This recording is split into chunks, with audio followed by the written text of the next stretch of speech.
I believe the next topic to discuss is the migrant families and how they see themselves and how you, Luis, see them in the educational system.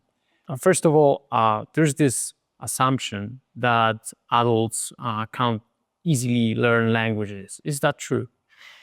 Thank you for that question, because that's a very common myth in language acquisition. So when we think about language learning, everyone can learn languages regardless of the age. Let me start by saying that it takes 5 to 7 years on average to learn a language proficiently. And of course, it depends on the individual. But when it comes to adults and children, we have different skills. So children tend to be better at absorbing language. That means that sponges, yes, they're playing, they're interacting with all the children, and they're just absorbing everything unconsciously.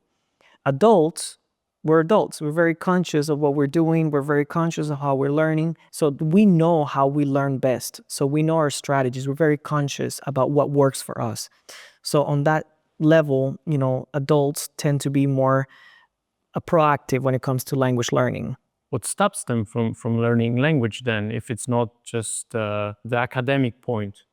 Well, learning languages in adulthood is a little bit challenging because, as we know, we're adults, so we have responsibilities. Family life, we have to work to pay for things, social expectations. So there are many elements that affect us as adults. It has nothing to do with the brain. It's usually more social. Okay, so that's very important to mention at the beginning of our discussion, that the pressure comes from both sides. Your pressure to learn language and your pressure to do other things that keeps you from doing that. Yes, responsibilities, right? So you have to find a balance between, I have to learn the language as an adult, but then I also have to juggle my responsibilities of being an adult. So that's what makes it very, very difficult for adult learners to learn a new language. Okay, so I would like to revise. It starts with the enrollment. What are the challenges there? Yes, so when newcomers, multilingual learners of English, when they arrive in school systems with their families, during the enrollment process, they're usually asked a series of questions, background information. But the problem is that there's usually a language barrier. So families cannot really fully express or tell the school staff details about the child or their children's academic background. It also comes with, for example, special needs, et cetera, right? So all of these elements are essential.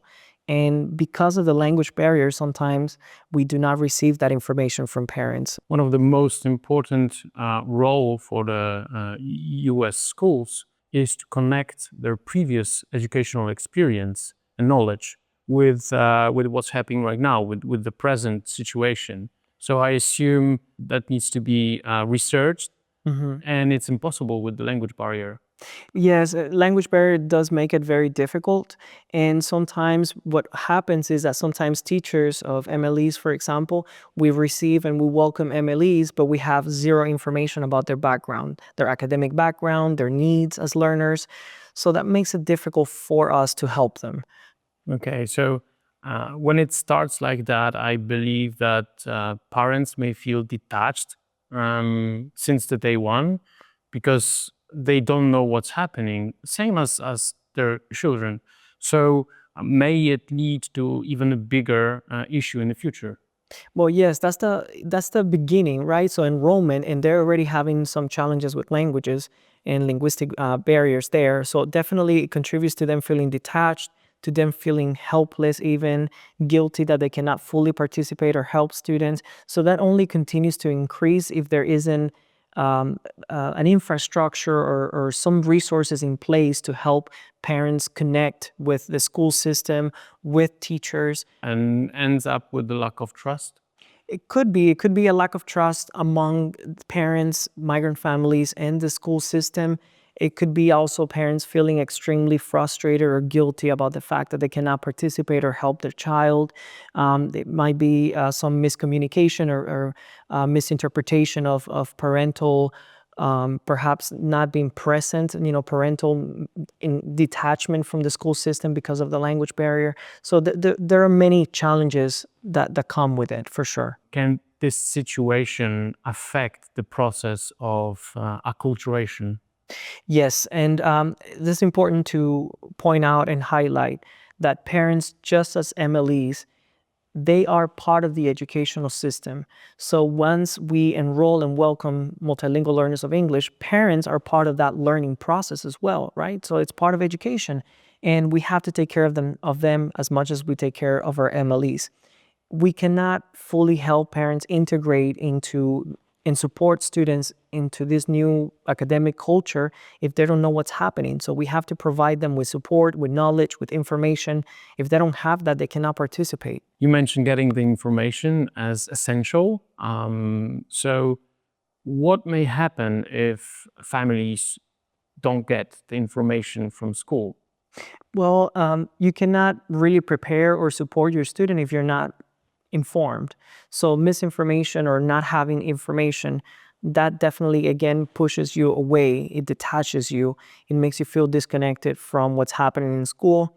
Also, parents feel like they don't know how to help their child because they really do not know information. They don't know, how am I going to be able to provide for my student? What do they need in school? How can I help them, etc. That already seems very complex. It all has also social emotional influence on the families, right? Yes, yes, and it definitely it affects everyone. It affects the child because the parents, they know that the children know that parents are not as present, and or they do not know how to help them. And then children understand this from their perspective, but then also parents, they know that if they don't have this information, if they're not informed, they don't have the resources that they need to help the child, then they feel helpless, they feel frustrated, guilt, all of these emotions that are, sometimes we call it adverse or negative emotions, because they know that they don't have the resources to be able to support them. So they came to the US to build their American dream. They fight every day to do that, to achieve that goal. And the language seems to stand in the way of doing that. Yes, and language barriers, the linguistic barrier is really one of the most relevant, I would say, essential challenges that we have to look at when it comes to the education of multilingual learners of English and their families, for sure. Yes. And what about temporary solutions? Sometimes bringing translation that is wrong may be even worse than not having any translation at all. When sometimes school systems, they use tools or, would say, even staff who translates documents for parents and or translates, interprets in communication, for example, to parents, but sometimes that translation or interpretation might be misleading or it's not accurate. That actually confuses parents even more. So there is some studies, for example, I'm thinking of a study by Dr. Gomez Portillo. He found in his doctoral dissertation that schools were helping parents in their mind, in their view, they were helping parents by translating documents, and they were using an app, but the app was not very accurate when it came to translation. So parents were receiving these letters, but the information was not accurate in their languages. So it was misleading. Very misleading. They were confused. They didn't know what was happening. The vocabulary that was used, it was not the vocabulary that the parents used also. So it's not only using translation, but using resources for translation purposes that are effective, that are successful. So that's also something to consider. That brings me to my last question. Who's really responsible for breaking the communication barrier? Is it school, migrant families, students, or who's responsible? Well, I think I'm an advocate for shared responsibility, so half and half. I do think schools should have 50% of the responsibility when it comes to providing the resources, having the staff, having the infrastructure to provide MLEs and their families with an effective, a successful educational experience. But also parents, migrant families should use those resources to be able to participate and to support the learners as well. So the school should build a good environment for all of the stakeholders, including schools, teachers, and administrators, Yes, that's correct. to help MLEs and their families find themselves in a new situation and overcome the barriers that they face. Yes, 100%. And then migrant families should use those resources. 100%. But they need to be aware. They need to be aware, exactly. So Absolutely. we go back to language barriers again. Yeah, and it only adds to the complexity of the situation. Thank you for sharing your opinions and expertise on the topic of migrant families. In the next episode, we will focus on the administrators and teachers. I think that this perspective is sometimes neglected or forgotten Yes. in the discussion. And it's very important because, as we saw already, there is a lot of responsibilities that lie on schools, right? Yes, that's correct. And I'm glad that we'll be talking about administrators and teachers, especially teachers, because their perspective is often left out of the conversation.